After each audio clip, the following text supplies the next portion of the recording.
I know we're not really far from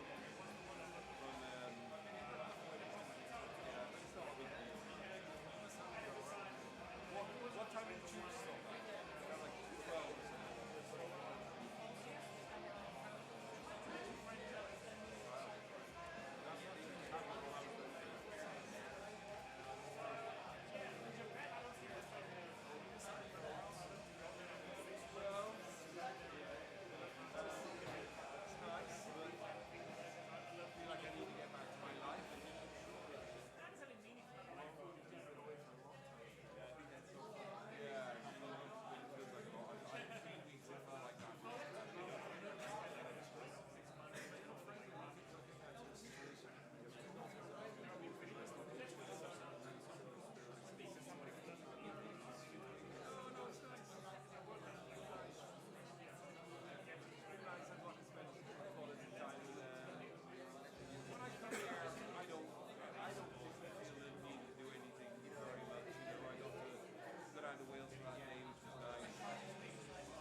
Please welcome to the stage your host for this evening, Ollie Winiberg.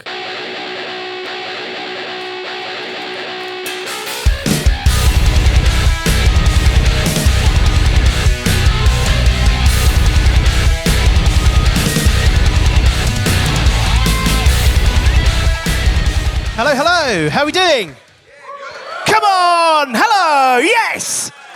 Welcome to this lovely guitar clinic. I have got some housekeeping rules which are very exciting. Firstly, some information about the prize draw.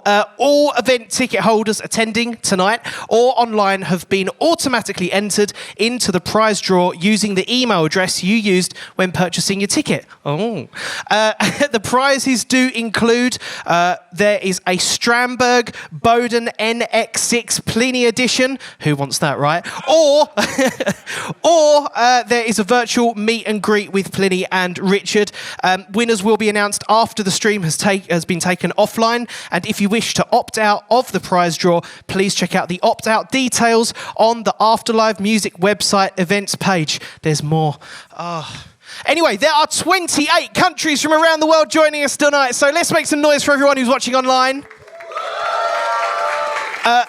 The laminates that you've got have been given a unique stream access code to rewatch this guitar clinic for 30 days. And tonight, guys, there will be a Q&A session and there'll be microphones that are banded around. So if you've got any questions a bit later on, please make yourself known. But please, let me introduce to you two of the world's greatest guitarists. Let's make some noise for PLINI and Richard Henshall.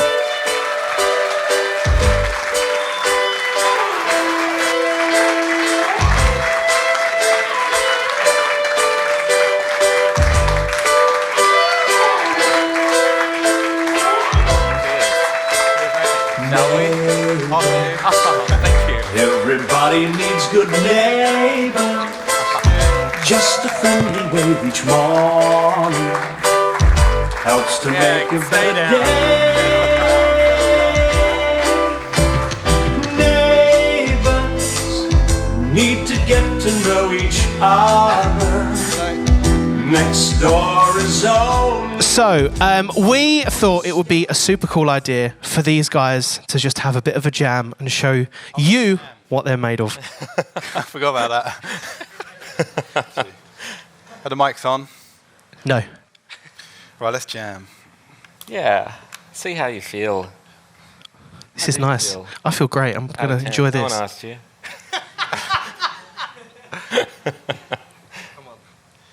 All right, let's do this.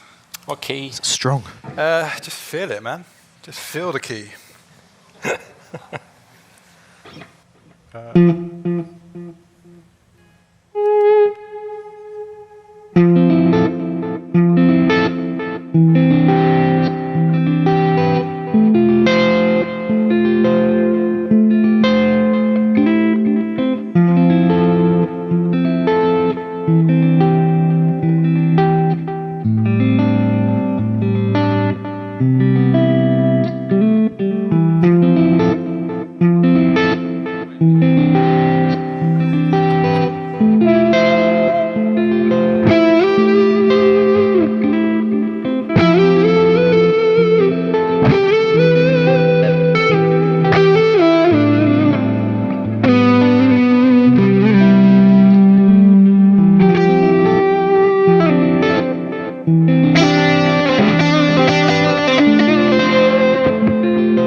So we were using a looper effect there. That's the first time we've ever used that. So we didn't quite know how to end it. So that's why it kind of ended mid-chord.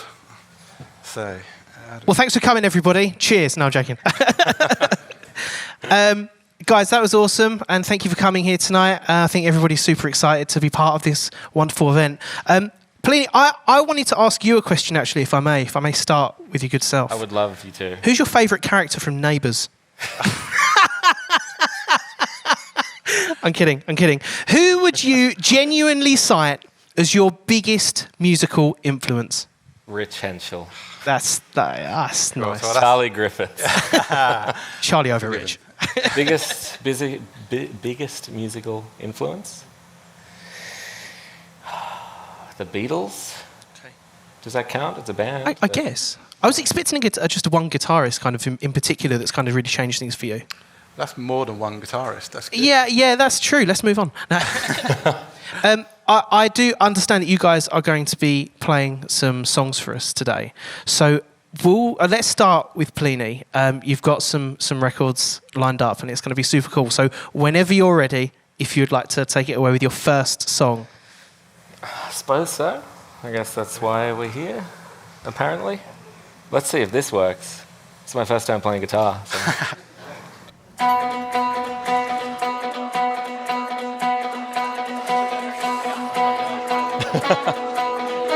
Relax, have a drink.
Thank you. That was good, man. That was very good. I enjoyed that. I enjoyed that a lot. All I want is your approval. Come on now. Come on. I suppose my next question kind of naturally would be, who would be your favourite home and away character? No, I'm kidding. Steve Vai said that you were the future of exceptional guitaring. Like, that is such a massive compliment to get from somebody so big in the game. How did it feel when you heard about that statement? He's very honest. I don't know, it was amazing. It's one of the nicest things that anyone's ever said. One of. And I have used it in every press release possible. That album was 6 years ago. I've put out an EP and an album since, but we'll still just talk about that one. You originally started off as a drummer. That's what you wanted to do. That's where you wanted to go. What was it about the guitar that kind of turned you on to playing that? So I was about 6 or 7, and my favourite drummer was Ringo, who's famously not even the best drummer in the Beatles. So I started to learn drums, and I was very bad. And then I lived in an apartment as a 6-year-old with my family, and it was just kind of too loud, because as I was becoming the strong man that I am now, I was just too heavy. But we had a ukulele in the house, and I started to play that, and then I broke it because I probably didn't know what I was doing. I was just like hitting it on stuff. And then to replace the ukulele, I got my first acoustic guitar, and then kind of went from there. When did you realise that there was a real natural ability? Was that kind of like straight away as soon as you picked up the guitar? No, not at all. And I still feel that I have very little natural ability on the guitar. I'd agree. I didn't know who this guy was like a month ago, and then we started organising this event, and we've seemingly become friends. But no, I don't think I have necessarily that much talent for instruments in general, but I love making music, so I kind of try to find the best way to do what I can do in the space. You'll notice there was a big pause in that song, and that's where I let everything else do the work. Rich, let's come on to you. You have got a track. Yes. You've got a track. So whenever you're ready, please take it away. Okay, I'm going to play a new song that I've never played before, so bear with me. What's it called? It's called Mew. 'Cause I can't spell music, so I got stuck halfway through. So here we go.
Bit too long. I feel like my face has been melted off. I'm sitting too close to that. That was incredible, man. Thank you for coming tonight. Thank you. No, thank you. I want to talk to you about your background, a bit like we were chatting with PLINI about. When did you first realise that, the guitar was really where you wanted to be? I actually started on the piano. Then I realised I can't play the piano. And so, Yeah, you gotta. oh yeah, very good idea. I thought you just liked that to playing while you speak. Trying to like create a bit of mystique whilst I was speaking. Boy. Kind of ruined it, man. Good. I started on the piano and kind of realised I can't play the piano that well. So I had, like PLINI, had a guitar lying around the house that belonged to my father. And I used to just pick it up and strum Oasis chords, like Wonderwall. So sorry. Yeah. Could you play guitar? No. You can, though, can't you? You could play Walk This Way by Aerosmith. Move on. Yeah. This guy could really play Walk This Way by Aerosmith. You're an idiot. So I used to play kind of Oasis tunes and whatever, indie music that I used to listen to when I was younger. Before you went mainstream. Yeah, then I heard Britney Spears and Dream Theater, and I thought, this is where it's at, this is where the money's at. So it wasn't until I was about 16 when I heard bands like Dream Theater, and I suddenly thought, actually, maybe I could form a prog band, and maybe this could be the route I take. That's quite late, is it? 16 to Yeah, be I was strumming away for all that time, but I really didn't get any better until I heard John Petrucci. And I was like, wow, this guy can really shred, so I'll try and do that. Yeah. We have to talk about the fact that you're currently in the studio with Haken at the moment, recording a brand new album. What can we expect from that Haken album that we haven't heard before? Please don't speak cryptically. I would say it's the most eclectic album that we've done to date. The few people that have heard it have said it's kind of like the spiritual partner of The Mountain, which is one of the favourite albums of ours from the fans. For me, it's kind of in that similar vein in terms of how eclectic it is. There's moments that sound like Sting, which isn't really Haken at all. And we're all big fans of Craig David as well. Do you guys know Craig David? Yeah, so there's a lot of Craig David on the album. But generally, it's all over the place. And the most... That's Haken, though. That's Haken anyway, all over. It is, but I would say this is more varied than anything we've done before. This is really exciting. There's heavy stuff, there's kind of poppy stuff, there's funk stuff, there's Craig David. Is Nightingale an insight into what the rest of the album's going to sound like? Not really, though. I mean, there's kind of rich jazz harmonies throughout the album. Okay. That song is very focused around kind of dense jazz harmonies, I'd say, but with heavy guitars. There is that on the album, but there's a lot more to it. There's more layers to it. Maybe that's just my opinion. Who knows? But there's Pete and Ray out there. Yeah. And Ray's tracking the drums right now. Literally now. Yeah. He's doing it right now. He's programming the drums right now. So we're literally right in the middle of it. So we're kind of approaching the end of the recording process now. So we're all really excited to hear it. I wouldn't be too excited. Let's move on back to you, sir. You have another song up your sleeve, allegedly. Oh. Let's hear. Which song are you playing for us now? I actually don't know, but Nice. You need a title for the stream, so if you can tell me which song I'm playing, we'll do it. I don't have... Which one was it? Oh, you really don't know? No, I don't remember what I said.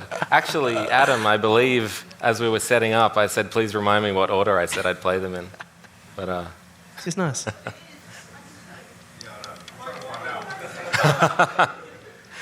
It's 50-50. So, okay, why Adam's doing... Oh, So, spoiler alert. Cascade. And it goes like this.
Thank you. That was awesome. That was amazing, man. I remember when I heard you for the first time. I just found you completely by accident on Spotify's Discover Weekly, and I was just totally blown away by Inhale. And I wanted to know from you, what one track of yours represents your entire sound? So a nice big question. Probably Electric Sunrise, because it's the most listened one on Spotify. Nice. Okay. What I actually, do you know what? I'm gonna have a look on here, because we're actually getting loads and loads of questions from people that are currently watching this online. Jason has asked, can he be your guitar? Hi, Jason. I don't know which camera to look at, but hello, Jason. No, thank you. He just wants to sit in your room, just watch you while you sleep. Yeah. That's creepy. I don't know. Are you ergonomic, Jason? What's next for you, man? Because we know that Haken are in the studio at the moment. What's currently next for you? What is, the next sort of project of PLINI? I've been working on an EP since the start of the pandemic, and then as the pandemic has pretended to end, I've gotten distracted, thought I was going on tour, wasn't going on tour, worked on it more, and it's like almost finished. So after these few shows that we're doing here, I'm going to go home and attempt to finish it. Because Simon, who plays bass in my band, also mixes the records, and despite how I feel, he has other clients that are equally as important as me. So I've been stringing him along with, like, you'll be mixing for these weeks for about 2 years. So I need to actually go home and finish my parts and deliver it to him, so he can tell me that, like, 2025 or 2026 is reasonable.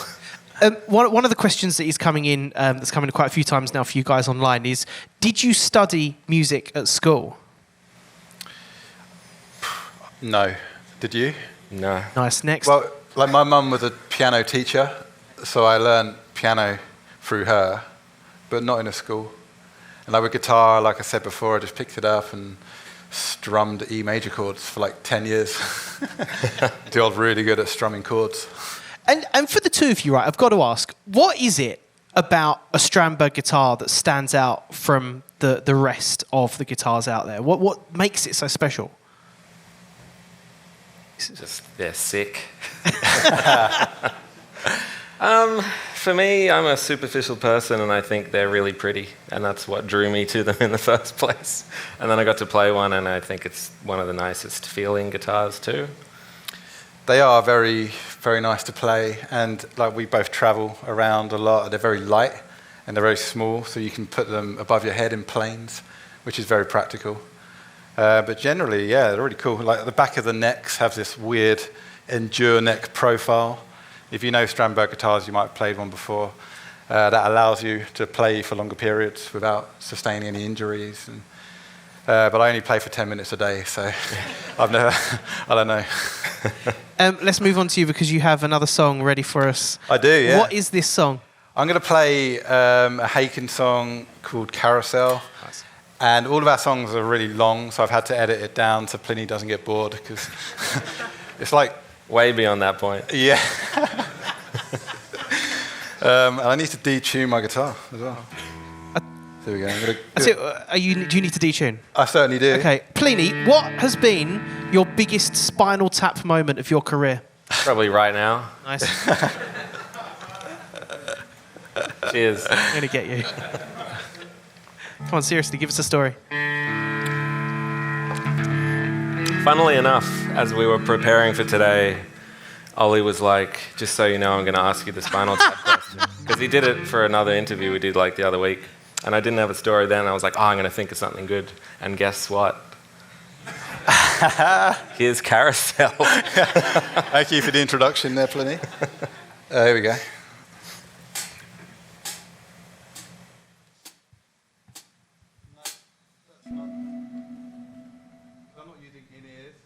Weird click during the intro, so bear with me.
I just get lost when you guys both play. I just feel like I'm so drawn in and captivated. Well, me too, because it's weird playing to an edit, because I'm so used to playing to the full version of the song. So I was like, hang on, no, it's not that section. God, it's that section. That's the short version? Yeah. Man, you don't want to hear the full version. Yeah. Haken, I think, is arguably becoming one of the biggest bands in prog at the moment. Are there any of your own songs that you see on your own set list where you think, I don't know if I'm going to be able to play that tonight? Anything over 20 minutes is, yeah. We've got like two or three songs which are really long, and we've played some sets where we end with that, so that'll be the encore. So we've done like a 2-hour show, and then we walk back on and we have to play a 20-minute song. It's like, oh man. And once we even did an encore where we played 2 20-minute songs for some reason, and the crowd were just walking out by the end. We're just like, that bad. It's actually true. Yeah.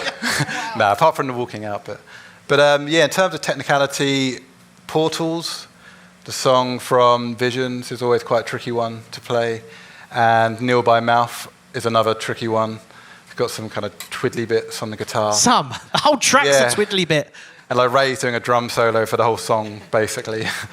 So all of us are sweating during that. Is there a Haken record or piece of work from your solo stuff that you are most pleased with that's out in the public domain right now?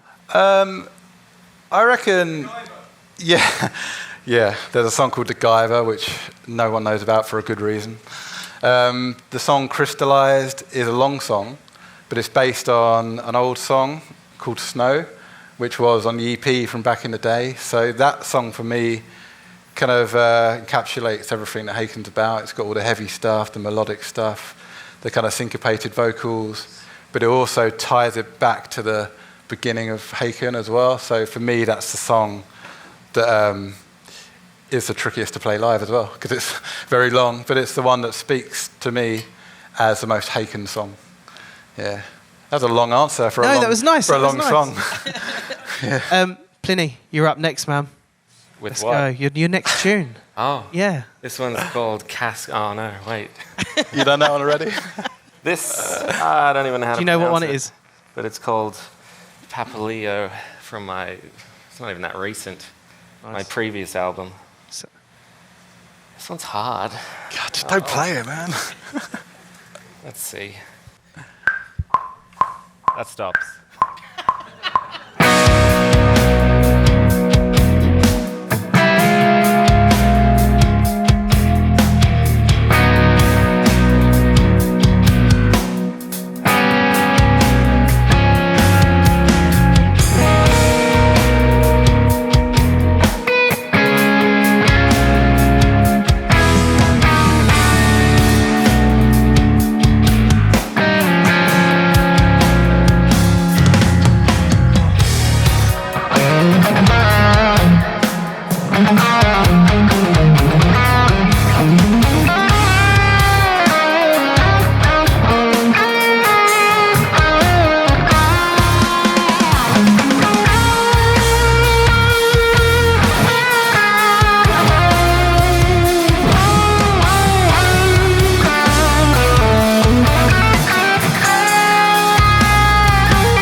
Love that ending. What's that? Love the ending of that. So epic.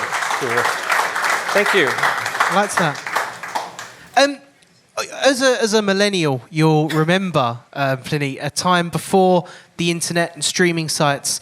As we stream this event around the world, do you think that the internet has become a positive tool within the music industry, or do you think it was better, say, 20 or 30 years ago? No, the internet's the best. I wouldn't have a career, or maybe I would, but I wouldn't have the career I have without the internet. I wouldn't have pirated all the music of all my favorite musicians growing up. I wouldn't have pirated all my favorite instructional DVDs. So I have the internet to thank for all the theft that I've done. And hopefully returned the favor and stolen my music. We've had a question coming from somebody watching who's streaming this, and I think it's a really important question to ask the two of you, actually.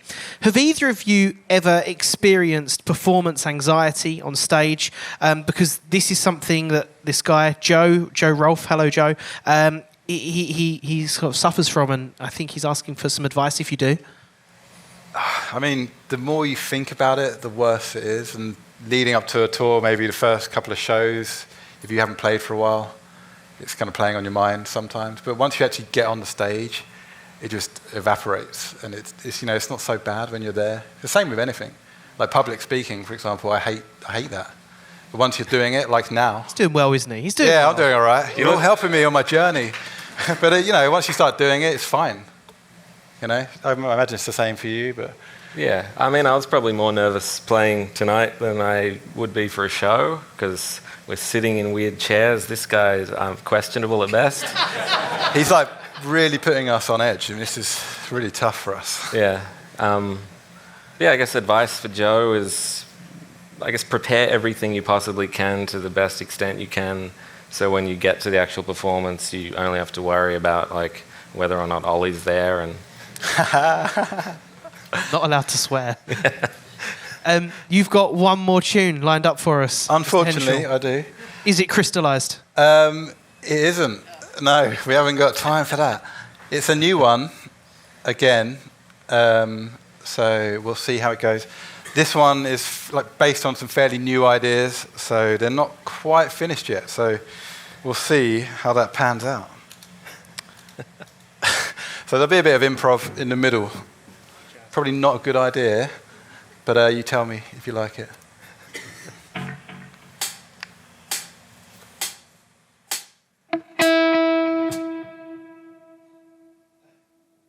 Shortest one yet. Yeah, that song's called Click Track. Do you guys like it?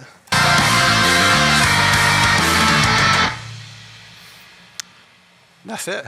Did you like the song?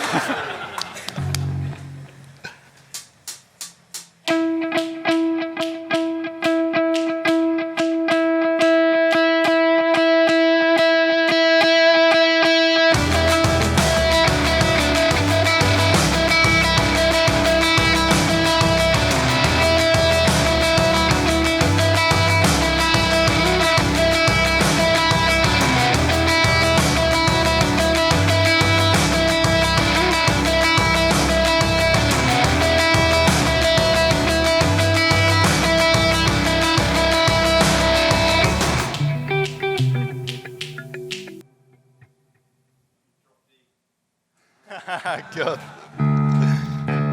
You're supposed to tell me that, please.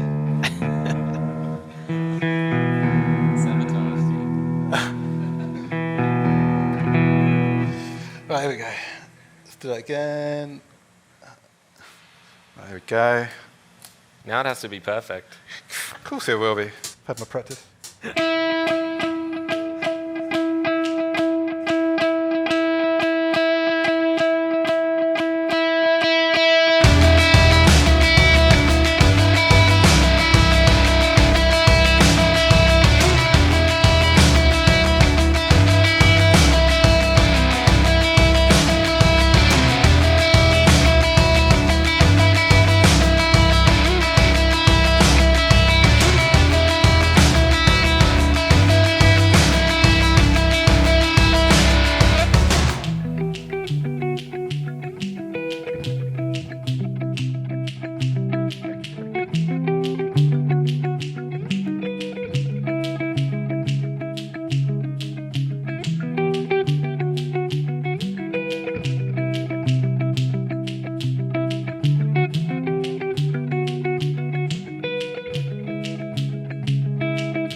Yeah. Thank you. I was so trying to work out time signatures during that, I just got completely carried away. So somebody actually watching this on stream, hello, Paya, I hope I pronounced that correctly. What inspires you to write unusual time signatures, and how do you do that? In terms of how you do it, I don't really have an answer. I guess you just feel the rhythm and just go with what feels good. I think if you spend too much time studying exactly how many beats there are in each bar, it becomes a bit cold and mechanical maybe. But for me, if I feel a rhythm or hear it, I'll just kind of follow that stream and see where it takes me. But you're a lot. I think it's fair to say that a lot of the Haken fans are probably musicians as well, and they are going to be listening for things that are complicated because that's kind of what turns them onto music. When you're sitting there writing an album, I suppose, from an outsider's point of view, I could see you guys going, well, let's not write this in 4, let's write it in 7 or 33 or whatever it is going to be. I don't think it's a conscious decision to make it complicated for the sake of being difficult to understand. It's that's the music that we gravitate towards. I mean, like I mentioned before, we've grown up listening to the likes of Dream Theater, and even before that, bands like Gentle Giant and Yes. And they've kind of paved the way for progressive music and odd time signatures. So it's not really a conscious effort to make it difficult. It's just that's what we're into. And but having said that, we do have a lot of choruses in 4/4, and they're just the most boring bits to play.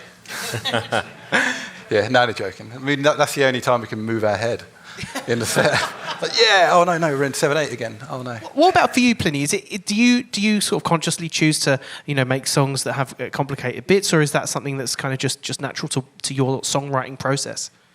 I think similar answer to Rich. Just the music that I listen to and enjoy often is in something that's weirder. But the way I learn it is from listening to that music a lot and getting used to the feel, rather than although I have picked a number and been like, I'm going to try and make something in 11. But even then, it's like, how can I make 11 feel still like it's maybe 4? Because at the end of the day, they're all relatively close to 4. And I try and I barely move on stage, but I usually try to just find some sort of something to go with, even if it's not 4/4. And you just kind of you start to feel like an egg. You just kind of lopsidedly rolling back and forth. And I think that's what makes it musical compared to picking a number and then trying to impress people. Would you guys commit here and now to agreeing to do a tour together? Yeah, Thank you. If we have to. I mean, Yeah. I'm not a big fan of his music, but he's a nice... no. Definitely not happening now. I mean, we were going to do a tour... Literally right now. Yeah, we were going to be doing one because we had Radar Festival that we're playing at the weekend and a festival in Portugal, Comendatio. Yeah. And then we were going to do a week's run of shows in between. But we had these shows booked 3 years ago before COVID. And then since that, I guess venues have become booked and we couldn't do it. But one day, we'll do it. We'll make it happen. Yeah. Maybe not. Yeah. Well, definitely not after that handshake. Yeah. Can we open some mics up to the floor and see if anybody has got any questions for these? Can we actually give a round of applause for these guys? Because they're doing such a great job. Thank you, PLINI.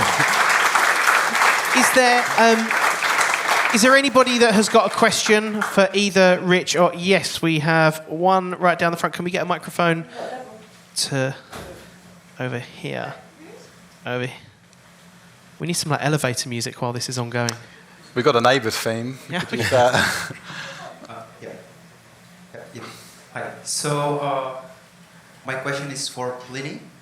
Yeah. So actually, I've been listening to you since your early day, Cloudburst, Atlas, Moonflower, your split EP with C2A as well, back in 14, 15, and I realized that over the years, your music have been evolving to a more I would say a prog jazz fusion-ish, where you incorporate lots of these different instruments as well, like a synthesizer when you have this collaboration with Anomaly, or saxophone, harp. And my question is how did your songwriting approach change over the years, like during your early days and nowadays? So why are you terrible now? When you said that you've evolved over the years, I was almost sure you were going to say devolved, but I'm glad you didn't, so thank you. I guess when I started making music, I was learning the guitar and I was listening to a lot of guitarists, and the music I was listening to typically had guitar, bass and drums. So when I went to write music, I would put guitar, bass and drums, and then I started to listen to stuff that had more keyboards in it and synthesizers, so I'd start to like borrow or steal those sounds and put them in. And then over the years I've just listened to more and more stuff that has different sounds, different chords, different guitar tones. And so as I come across that sort of stuff, that's what excites me. And then I try and, when I'm working on something, think like, how can I incorporate, I don't know why this is what I thought of, a triangle or like an organ or something like that into it. So I'm just constantly looking for stuff that sounds cool and putting it in songs. Do we have any more questions for the... Oh, yes, right here. Hi, I'm Sam. I've got two parts. First thing, I really like the song Sunset. That was really cool. But I was wondering, what would Tosin Abasi, would he have gone on that song? Because he's got the neural DSP, doesn't he? I was wondering maybe... I don't want to say bad things about my friend Tosin, but he is hard to get to do stuff sometimes because he's very busy. But I'm sure we'll make a song together sometime. He also lives in the city we filmed it, so that's not really much of an excuse. But and we hung out the day after. Yeah. So, yeah. Yeah. Yeah, I just had a question about your relationship with your drummers. I can see... Ray's there. Oh, sorry. Yeah, this could be really well, you got awkward. there, yeah. Well, so, you write a song. On one side of the spectrum, it's completely done. You know exactly what you want drum-wise. On the other side, it's like you have no idea, and there's everywhere in between. How does writing, working with your drummers, that kind of stuff, what is that process like? In Haken, more and more so over the years, we've collaborated together. And so I might go to Ray's house, or he might come to mine, and we'll kind of work on the rhythms and the grooves at the same time. So quite a few songs on the last few albums. I remember Red Giant from the album, there he is at the back. He looks like the Tesseract drummer. He looks kind of like my drummer too, Chris. Yeah, he looks like Nolly as well. Yeah. Nolly. So we worked on Red Giant together, and we were kind of just jamming through this groove, and that's how the whole song kind of grew from that initial seed. But then sometimes I'll kind of write an idea at home, send it to Ray, and he'll just make it a lot worse. And then he'll send it back, and I'll make it better again. So sometimes we do that. I'm not kind of near you. Oh, no, we're united against drummers. Yeah, there we go. So what's your answer, PLINI? Yeah, it's changed over the years. When I first started making music, I was programming everything because I thought I knew better. And I don't know, I haven't decided yet. But then I started working with real drummers, so I'd send them something that I'd programmed which kind of represented what I wanted, but let them do their own thing. And then for the last few years, I've recorded and toured with a guy that looks like Ray called Chris Allison. And I would send him kind of lazier and lazier demos through the years. So the last EP we did, I was programming like just an AC/DC beat, probably not even in time, and sending it to him to get his ideas. And he's really amazing because he kind of cares about the music, so he'll send me lots of options, kind of ranging from simple to a little bit far-fetched, and then we'll talk about them and kind of decide what to do, and then go to a studio and record it. So it's kind of been a more and more hands-off approach, and I might even... he learnt to mix in the last few years, so I might just, if he can learn to compose, I'm kind of... See you later. Maybe he'll learn guitar as well, and you can play your parts too. Yeah. We've had a question from somebody who's watching this live on streaming. What drink are you both drinking in the Mirables? I mean, I don't know anything about cocktails, so I just copied PLINI. So did I. My mum's either watching now or going to, so I'm just drinking water. It's got a weird taste, though, It's watermelon. this water. Yeah. It's watermelon. Oh, okay, yeah. Adult watermelon. Cool. Yeah, we got a question just right at the back. A gentleman with his hand up. I don't know your setup very well, but are you completely amp-free when you tour and in the studio, or do you mix it up? And if so, what do you miss and what you like of each? I think we're both the same here. We've recently got these new quad cortex pedals by Neural DSP, and we just played a tour recently with a band called Symphony X in America, and that was the first time we'd used them. And yeah, they're just incredible. They've been leading the way in amp simulations for the last like 3 or 4 years, I'd say. Well, you've got your own archetype. And I use that a lot. So it's an incredible sounding thing. So when I'm in the studio, I've been using these plugins for years. And then they've just released this floor pedal, which we can take to the stage. But yeah, they're incredible. I mean, so user-friendly. The sounds are a lot more clear in our ears and out front as well. It's just incredible what you can do. Yeah. In terms of sound. I don't want to assume your age, but were you an amp guy at some point? You must have been. Back in the day, I had a Tech 21, but it wasn't. What's that? I don't even know what it is. And it was terrible. I tried to record a song once on it in my old loft. It's digital? It's like It was a digital amp, but it looked like a tube amp, but it wasn't a tube amp. So it sounded terrible, and I couldn't mix. So I mic'd up this really bad sounding amp and tried to record a song, and it was the worst sounding song of all time. So then shortly after that I bought an XFX Ultra, and that's all I've ever used in terms of like live shows really. And then since then I've kind of progressed onto the neural stuff. Do you guys do cabs when you're on a bigger tour, or? No. I mean, we just played with Symphony X, as I mentioned, and Michael Romeo, do you know Michael Romeo? One of the greatest guitarists ever of all time. Yeah. He had 4 kind of cabs, Engel cabs behind him. So he's a proper guitarist, and we're just kind of in his shadow, really. Yeah. Yeah. Just on stage with this much technology, just hunched over with my in-ears. Yeah. No charisma. Yeah. No. We've had another question for PLINI on where this is being streamed. This person's name is Dogged. So yeah, it's Dogged. You know, Dogged. Dogged. How you doing? Dogged says you lived in an apartment. Did you ever have trouble practicing because of noise complaints? How did you resolve that problem, if so? Fists up. Nice. No, I mean, I always use digital stuff as well. So there's a lot of headphones. Never owned an amp.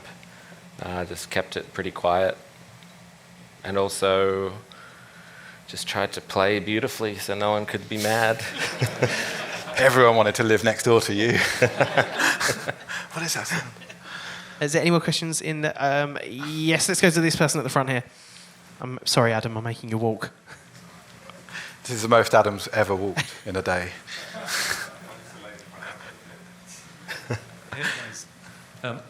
So just a question about your songwriting process. Like, how do you take an idea and then develop it to a point where you feel, right, this is done, I'm happy to release it? I don't think it's ever finished.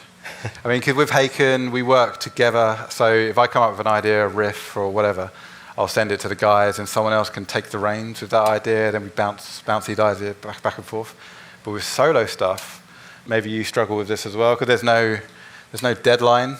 I can just go around in circles forever, and I'd never fully satisfied. So I guess sometimes it's good to set a deadline or a mental deadline in your head and kind of work towards that. But in terms of actually writing an idea, I personally like to try to find that core idea and then use that as a seed to kind of grow from, and the song will, have that theme throughout the song. It could be a rhythm, could be a key, or it could be a melody, but it will be like a thread that ties the whole song together. And more so, it's a rhythm. So it could be, like the last song I played, for example, it's in 13, I think, but there's loads of different variations of that same rhythm, but it's there, kind of tying all the different ideas together, so it doesn't feel too disjointed. But it's a tricky one. Like, writing music is personal to every player and writer, so there's no right or wrong way to write music, really. Yeah. Yeah. Any insight, PLINI? I mean, I said yeah. Yeah, you build an intuition for it as well. For me, I think I spent a lot of time trying to figure out like how to take an idea and turn it into a song. And so something like that would be like if you have a certain time signature that's a bit odd, maybe that's the thing that ties it all together. Or a structure where like there's a melody at the beginning that's at the end or something like that. So as I've written more and more songs, I've figured out, I guess, more and more ways to take an idea and exploit it into a like 4 or 5 minute song. And then the challenge is how do I do something like that but also put something new in it? Because otherwise I just end up with what I currently have, which is about 3 hours of Lydian music. Rich, we've got a few questions coming in for you on the live stream. Tinger has asked, Richard, full named, Richard, who is your most listened to artist right now? I mean, we went out for a burger earlier, didn't we? And we were both talking about everything.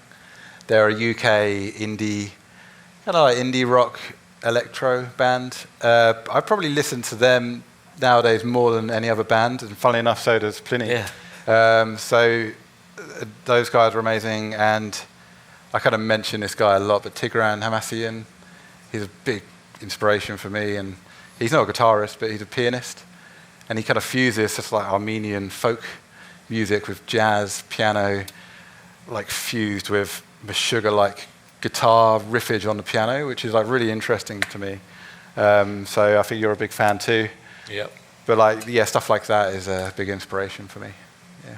Do we have any more questions on that? Oh yes, this gentleman here.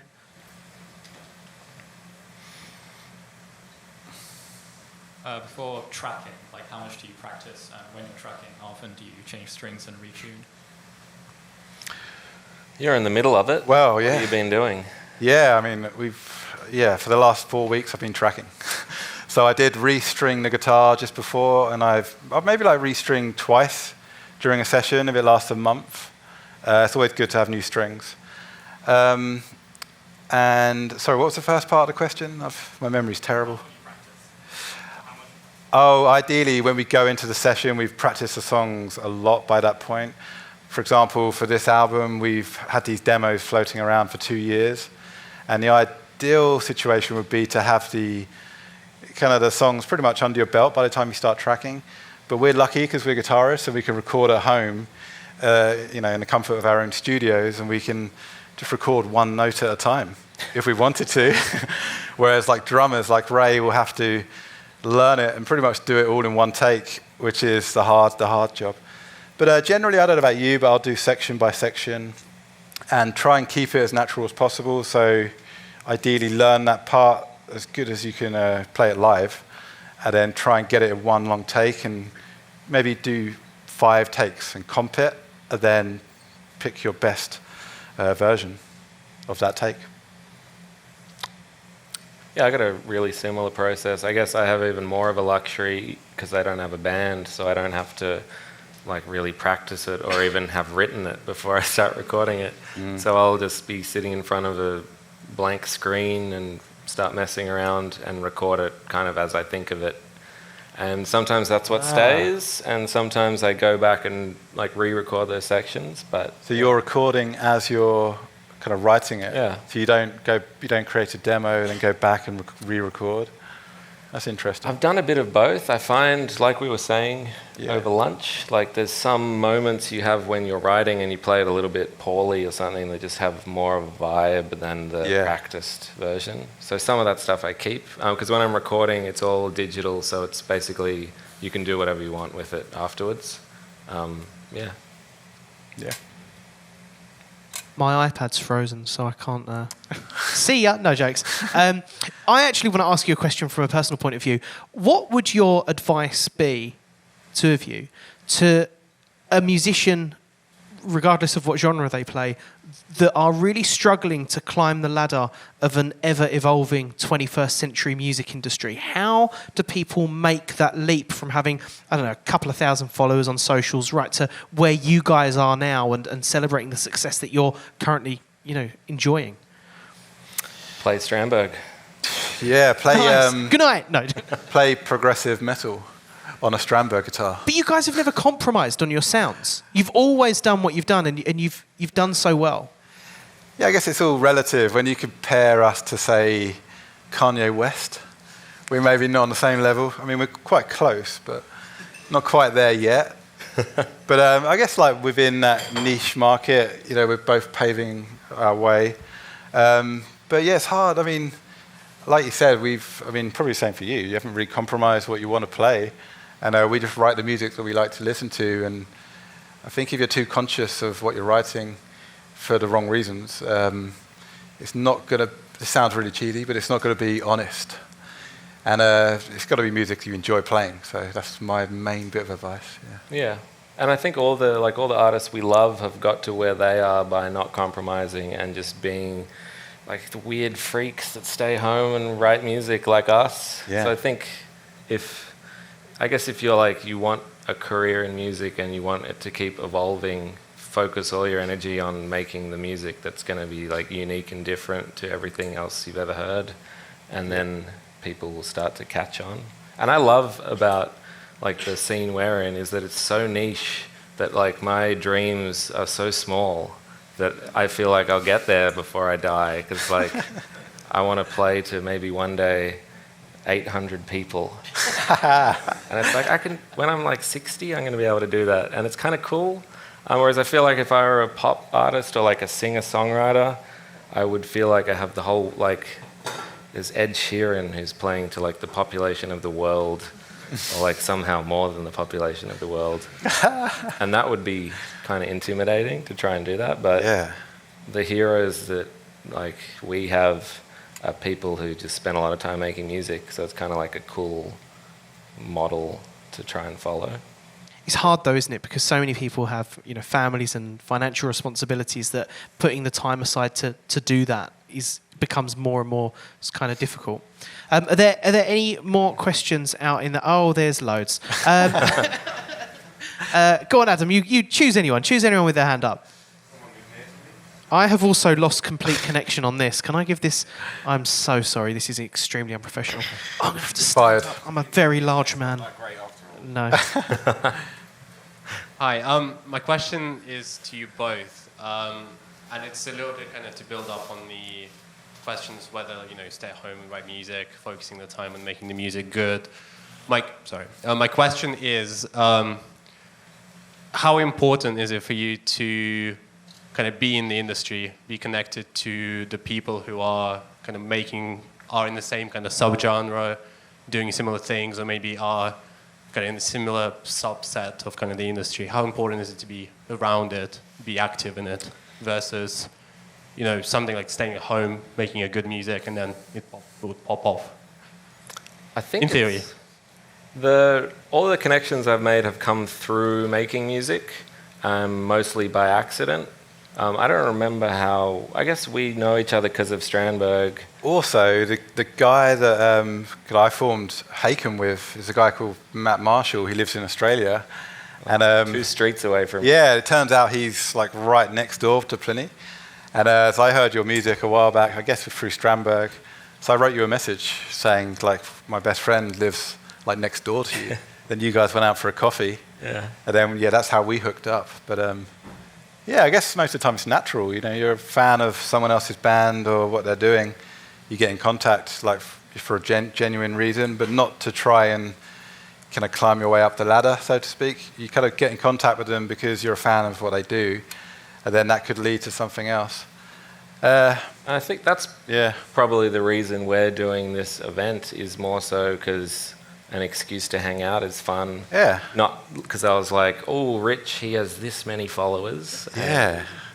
And because I don't really like PLINI's music, I just like his. He's a cool guy, and we got a good like maybe once every 2 years we talk. Yeah, it's like kind of rolled around. It's that. I mean, it was like 3 years the last time I spoke to you. Yeah. This is nice. So. This is nice. I'm enjoying it. Yeah. Nah, I mean, but also it depends what you want out of music. You could not want to climb up the ladder. You could just want to write music, and you know that could be rewarding enough. You don't need to necessarily have a big following to be successful. You could write music that means something to you, and that that's just as important, I think. And some of those people frustrate me so much. There's a guy in Australia called Stephen Taranto who's like one of the most unbelievable guitarists and songwriters. And I think I would love to make him just have a little bit more of an ego, because he's so good that he needs to like go on tour and do more stuff. But he really just enjoys being incredible by himself. He is making music, which is totally fine. It's just I wish he'd quite possibly spend more time on stage. The greatest guitarist of all time. At least top 3. I mean, behind me and you, obviously, but yeah. But yeah, he's insane. But there's so many guys like that on Instagram. It's depressing. I just don't go on Instagram for that reason. With the owner of a blue Vauxhall Court... No, I'm joking. We've had a question from Isaac at Strandberg Guitars. Ah, here he is. Says, Ollie, do you want a free one? Yeah, all right, no jokes. He said, Rich, when did you decide to pursue your own solo project? What was the deciding factor? If you answer it well, you might get another one. Another free guitar? Wow. It was actually around the time, because I had a kid 6 years ago, a boy called Eli, and around that time because I used to do a lot of writing in Haken, then we used to kind of develop those ideas together in a band room. But I had Eli, and we thought it'd be a cool idea to start collaborating more in the band. And it was around that time, weirdly enough, I got more free time, even though I had a kid. So after Eli kind of grew up a bit, I had more free time because I wasn't doing the kind of... This is a lot of free time you're getting. Yeah, load of free time. I mean, everyone should have a kid. You get more free time. You should try it. It's not how it works. So I had more free time because I wasn't writing so much for Haken. So it kind of stemmed from that. And me and Pete, over there, the keyboard player from Haken, we formed a band called Nova Collective with Dan Briggs from Between You Buried and Me. That's how that started. And then, around that time, I started writing The Cocoon. Your kids just like going around the house cleaning and cooking? Yeah. I mean, isn't that why everyone has a kid, to do the housework? Oh, that's what I did. Have a kid. Gives you loads of free time. I feel like I got no time. I'm like, clean a mug. Yeah. I mean, he's really good at hoovering. And he makes a mean curry as well. So I recommend it. Nice. Yeah. So just lots of free time. Cool. Is there any more questions in the audience? Okay. Let's go to this gentleman in the front here. He's caught my attention with his dazzling shirt. Hi. This relates to something you said before. When you were, years ago, you were recording stuff in your room with your headphones on through digital modelers, I assume. So how do you make sure? Because at that point, you don't listen to your guitar sound through an amp, right? You listen to your guitar sound through the headphones. So how do you make sure that actually, when your music gets released, it's actually sounding good? It's actually sounding like the guitar sound that people hear is actually what you want people to hear, and not just how it sounds like in your little room, yeah? Because, I mean, it relates a lot to me, because I was recording stuff, and all I can do is have my headphones, otherwise my neighbor would just kill me. And the other question would be, if someone commissioned to Strandberg a guitar like yours, but with a rounded neck, would you get offended? No, I mean, it's fine to be wrong. To the first question, I guess I spent some time with speakers, some time with headphones to kind of reference it to make sure it sounded okay. But I'm also very lucky that when I started recording, technology was already pretty good. Like a lot of my first stuff was with an Axe FX, where it's kind of hard to make it sound too bad, which is a good starting point. But then I would check it, like I'd listen to something else that sounded good, like maybe Haken or Richard Henshall.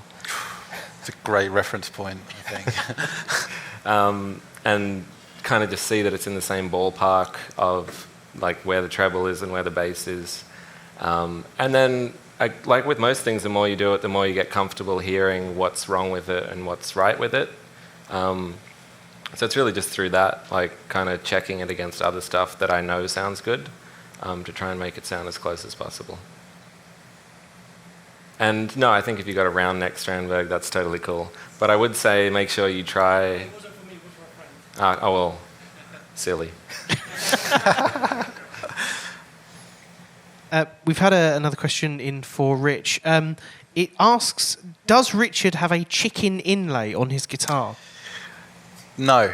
Cool. I mean, I've grown up eating a lot of cornflakes, and this is the Kellogg sign there. No, that's not it. My nickname in school was Hen, and it's just stuck with me over the years, so everyone calls me Hen. So my wife designed this little logo here, and initially it was going to go on the 12th fret, but it was a little bit too big to put it on the 12th fret, so Ola and I decided maybe it would be cool down there, and yeah, I really like it. And do you like it? Yeah. Yeah. Yeah, it's cool. Do you have one on yours? I got a glow-in-the-dark moon because I'm 6 years old. That was really funny. Do we have any more questions on the floor? Let's go to this guy in the blue T-shirt just here. He's had his hand up for a little while. So basically, with guitars, like obviously the most popular ones are still like in the general public is going to be like the Tele, the Strat, the Les Paul, and then you have all the innovative guys around like Strandberg and stuff. But then sometimes, I don't know, Gibson makes like robotic tuners and everyone gets upset. Why do you think guitarists, or why would you guys respond well to certain, like, I don't know, quote unquote innovations where you do the trapezoidal shaped neck like Strandberg, or the more ergonomic things, or like Fishman's, suddenly everyone was okay with like active pickups. Like, where do you think that distinction comes from? Is it like because it makes the guitar easier to play, or it's like more pleasant, or it sounds better, or like that just confuses me a bit sometimes, and thought it'd probably be better to ask someone who actually knows what they're doing. This one's for you.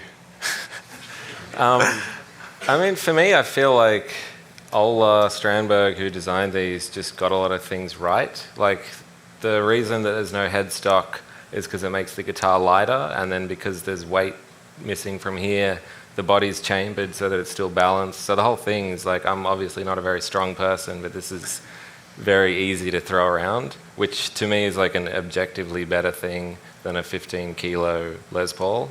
And it sounds like pretty lively acoustically as well.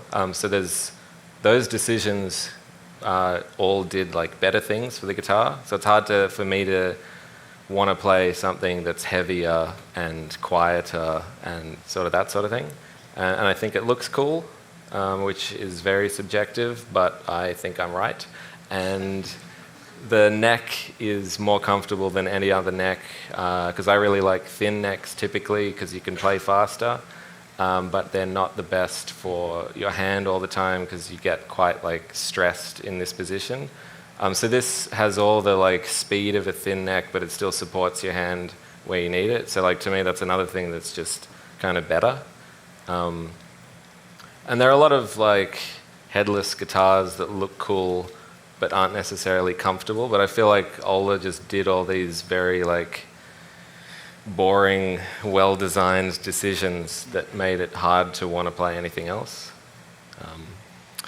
Yeah, I'll just kind of chime in on the weight thing as well, because they're chambered. They're a lot lighter than any other guitar that I've ever played. And like if you're doing a long tour, maybe like a 6-week tour for 2 hours a night. 40-minute encore. Yeah, 40 minutes of encores. It's going to kind of really mess your back up over the years. If you're doing that for 10 years, having a really heavy guitar can really kind of damage your back.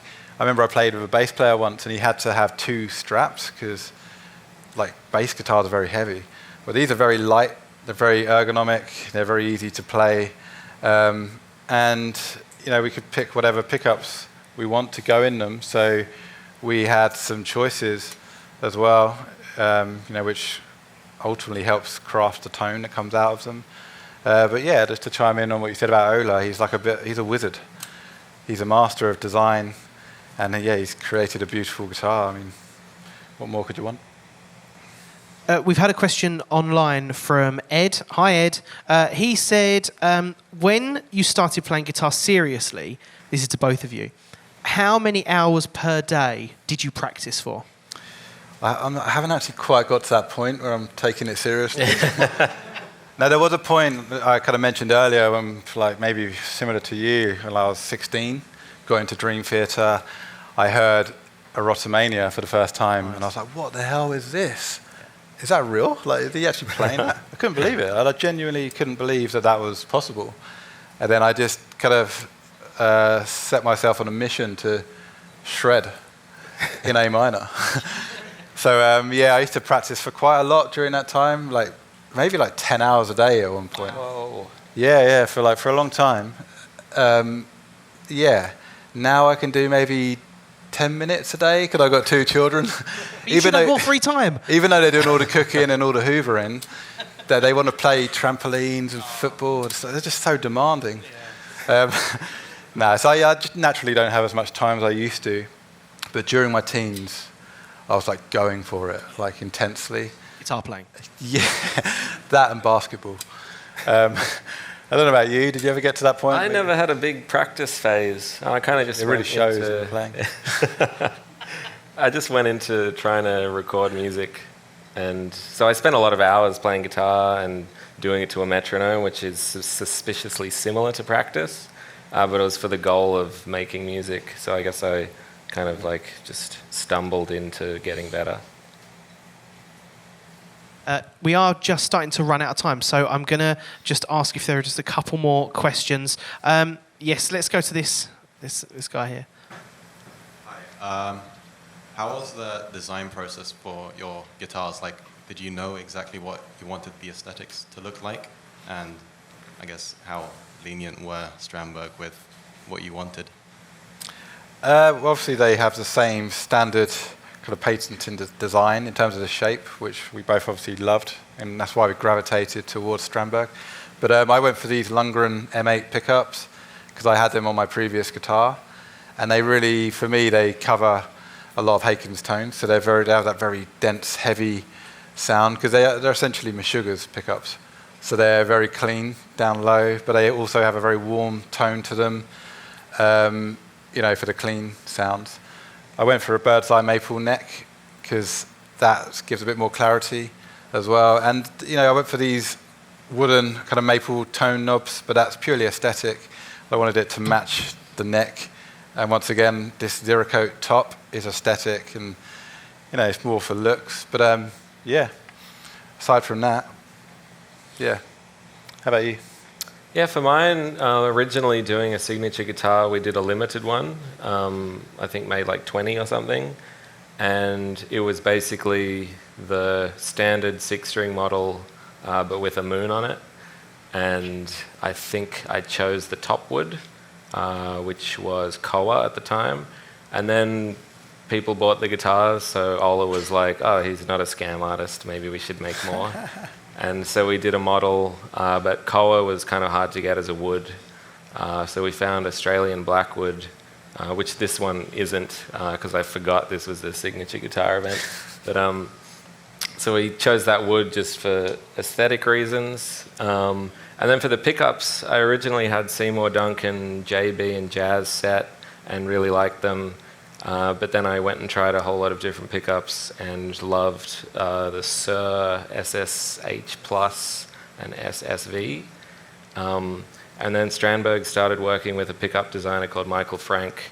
And so I spent some time with him, and he was doing whatever pickup guys do, which is spinning wire a lot or something. Yes, so yeah. And it sounds complicated. But he kind of did what I asked in terms of tweaking the vibe of the Sirs into what they are now. So it's kind of evolved through the years based on little things that I've discovered that I liked. I don't have a tone knob because when I first started touring, I guess this goes back to the stage fright thing. I kind of wasn't sure what I was doing. I'd just stumble on stage, ready to play, and then get like 2 songs in and realize my tone knob was off. So I just got rid of it so I wouldn't have to worry about that. And little things like that. I was actually thinking I could get rid of the volume because I don't use it that much either. Just have like a mute switch. Get rid of the strings, then get rid of the whammy bar. Yeah. And the pickups. Yeah. Yeah, get my drummer to do it all. Just have the moon. Yeah. That's it. Just hold a moon. That is all we've got time for tonight, guys. So can we please make some noise for PLINI and RICHARD HENSHALL? Thank you. And Ollie. And Ollie Winiberg. Stop it. We must also say a massive thank you to Tegan and Adam and everyone at AfterLive Music for making tonight happen. If it wasn't for these guys, we wouldn't be here tonight, so thank you.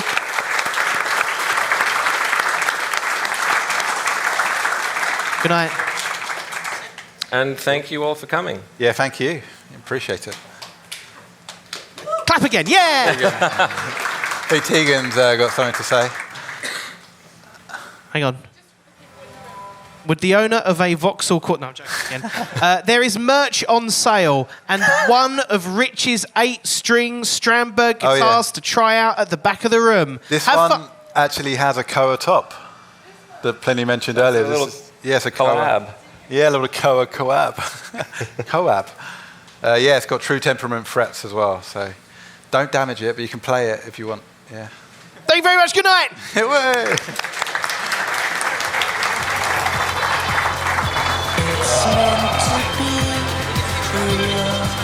Yeah, okay.